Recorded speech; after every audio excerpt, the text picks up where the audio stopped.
후지산 폭발 징조와 관련한 보도가 계속해서 쏟아지고 있습니다. 폭발 가능성에 대해서는 일본인 모두가 언제 폭발해도 이상하지 않다며 긴장은 하고 있었으나 최근 불길한 징후가 곳곳에서 발견되면서 조만간 커다란 대재앙이 찾아올 것을 예고하는 듯해 더욱 공포에 떨게 만들었습니다. 세계문화유산으로 등록된 후지산은 해발 3,776m로 일본에서 가장 높은 산이자 한국의 백두산과 마찬가지로 언제든 화산 활동이 가능한 활화산으로 분류되며 언제든 대재앙의 근원지가 될 수 있다는 공포감을 심어주는 대상이기도 합니다. 마치 이를 증명하듯 종말의 때가 도래하고 있다는 것을 알리고 있는데요. 실제로 최근 일본에서는 후지산을 둘러싼 이상한 징후들이 포착되고 있습니다. 지난 4월에는 일본 후쿠이현에서 심해어 중인 총길이 3m의 대왕 오징어가 살아있는 상태로 해안에서 포착됐습니다. 2011년 동일본 대지진이 일어나기 전 심해어 중인 대왕산갈치가 이상하리만큼 자주 목격된 전례가 있어 가볍게 넘기기가 어려운 상황입니다. 이에 따라 지역 주민들은 앞으로 다가올 일의 전조현상이 아닐까라는 불안감을 드러냈습니다. 지난 3월 후지산 인근 야마나시, 가나가와 시즈오카현에서 공동으로 운영하는 후지산 화산방재 대책협의회에서는 후지산 폭발을 대비하여 작성한 피난계획 개정 중간 보고서를 공개했습니다.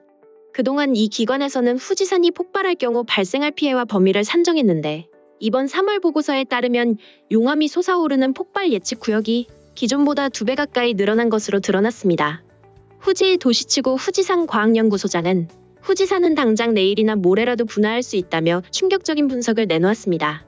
이어 이렇게 오랜 시간이 지나다 보면 땅속의 마그마가 엄청나게 축적돼 큰 분화가 일어날 수 있다는 것을 각오해야 한다고 경고했습니다. 실제로 후지산은 역사적으로 781년 이후 총 17번 분화했고 약 100년 주기로 분화했는데 1707년 후에 이 폭발을 끝으로는 315년째 침묵 중인 상태입니다. 따라서 현재 후지산 지하의 폭발 에너지는 실로 엄청난 규모로 성장했을 것이 예상되며 언제 폭발할지도 모르는 시한폭탄과 같은 존재가 되어가고 있는 것입니다. 때문에 이번 폭발 규모는 일본은 물론 우리 한국에도 커다란 영향을 미칠 가능성이 매우 높습니다. 얼마 전 국내 그것이 알고 싶다 프로그램에서는 최근 후지산의 분화 징조에 대해 면밀한 분석에 나섰습니다. 제작진은 후지산 인근에 살고 있는 주민이자 산악 가이드인 구리바야시와 함께 후지산 북서쪽의 주카이 숲을 찾았습니다. 이어 나무숲 안쪽에 위치한 후케치 동굴에서 원래라면 1년 내내 녹지 않는 만년빙으로 가득했어야 했지만 동굴 바닥이 드러날 만큼 얼음이 많이 녹아있는 상태를 확인하게 됐습니다. 구리바야시는 이것이 후지산의 마그마가 더 가까워졌기 때문이라고 바라봤습니다. 실제로 후지산 지하에는 다수의 거대한 마그마방이 존재할 것으로 추정됩니다. 전문가들은 이 마그마가 오랫동안 밖으로 표출되지 못하면 위험한 상태가 된다고 진단했습니다. 오창환 전북대지구 환경과학과 교수는 용암은 점성이 높고 가스가 빠져나가지 못한다. 가스를 내보내지 못해 이것들이 집적이 되었다가 폭발성이 되는 것이라고 설명했습니다. 1707년 후지산의 마지막 대폭발은 당시 일본인들에게 절망적인 피해를 안긴 바 있습니다. 고온의 부석과 화산 타는 전답과 가옥을 불태우며 인근 마을을 초토화시켰고 인체에 유해한 화산재는 일본 동쪽으로 확산돼 최종적으로 광범위한 피해를 입혔습니다. 지난 1월 통가 해저화산 폭발 사태도 커다란 사건이었는데요. 이 사건으로 후지산 폭발인 박설에 더욱 불을 지피게 됐습니다. 당시 모습이 위성에서 관측될 정도로 어마어마한 폭발이었으며 여의도만한 면적의 육지가 순식간에 사라지고 하나의 섬이 2개로 분리됐습니다. 놀랍게도 이 폭발은 무려 8,000km나 떨어진 일본에도 영향을 미쳐 1m가 넘는 쓰나미가 해안가를 덮쳤고 인근 주민들에게 대피령이 내려졌습니다. 당시 일본 누리꾼들과 교민들이 SNS를 통해 피해 사실을 알리면서 후지산 폭발에 대한 공포심이 더욱 확산되는 계기가 됐습니다. 비록 통가 해저화산이 후지산과 직접적인 연관은 없더라도 천재지변을 자주 겪는 일본인들의 입장에서는 이 폭발 사태도 남의 일처럼 느껴지지 않았던 것입니다.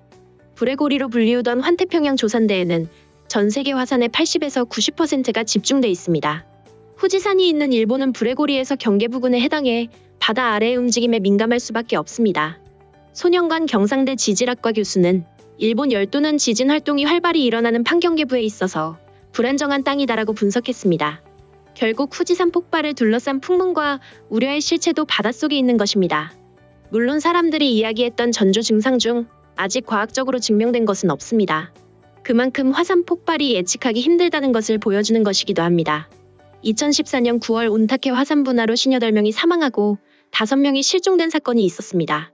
폭발 지수 자체는 통가 해저화산이나 다른 대형 화산 폭발에 비해 작은 규모임에도 불구하고 인명피해가 많았던 것은 아무도 이를 예측하지 못했고 대비도 되어 있지 않았기 때문입니다. 최근에는 다시 이상 징후로 의심되는 현상들이 잇따라 발생하고 있습니다. 일본 동해에서는 계절과 위치에 맞지 않는 정어리들의 대량사가 발생하는가 하면 요코하마와 미우라 반도 지역에서는 원인 모를 악취가 발생한다는 주민들의 제보가 이어져 소방당국이 조사에 나섰으나 끝내 원인을 규명하지 못했습니다. 지구 역사상 화산 폭발로 가장 많은 피해를 낸 것은 뜨거운 화산성 가스와 분진들이 혼합된 화쇄류였습니다.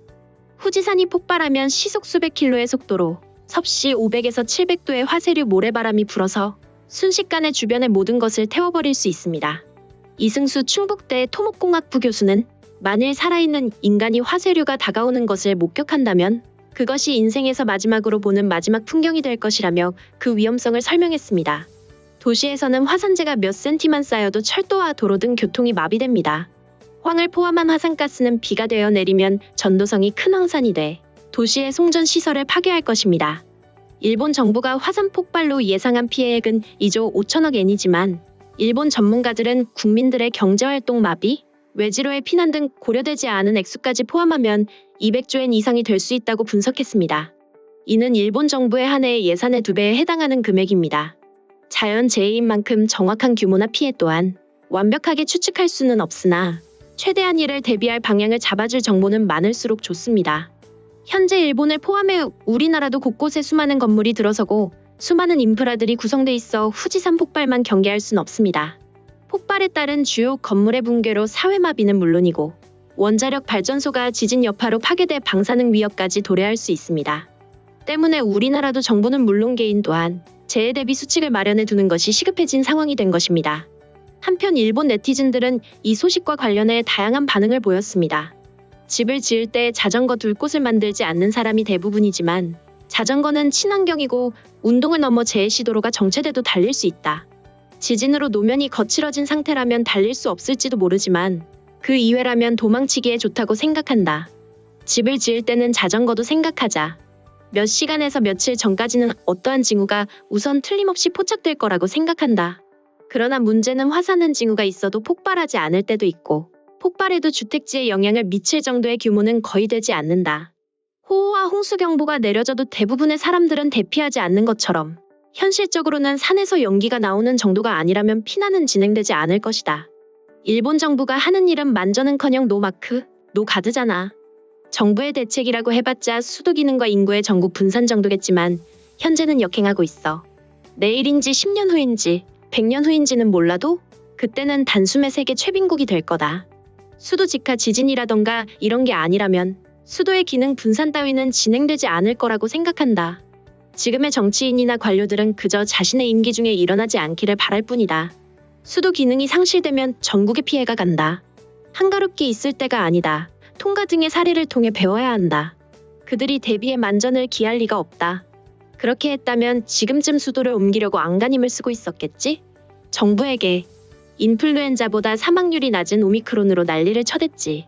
정확도도 의문인 코로나 검사에도 세금을 투입했는데 많이 해봤자 뭐가 남을 게 있었어? 확진자 수가 늘어날 게 뻔했지. 왜 아직도 난리를 치는 걸까? 야단 법석을 떨고 이를 정당화하듯 분명 일부 이권자에게 돈이 흘러가고 있는 것 같다.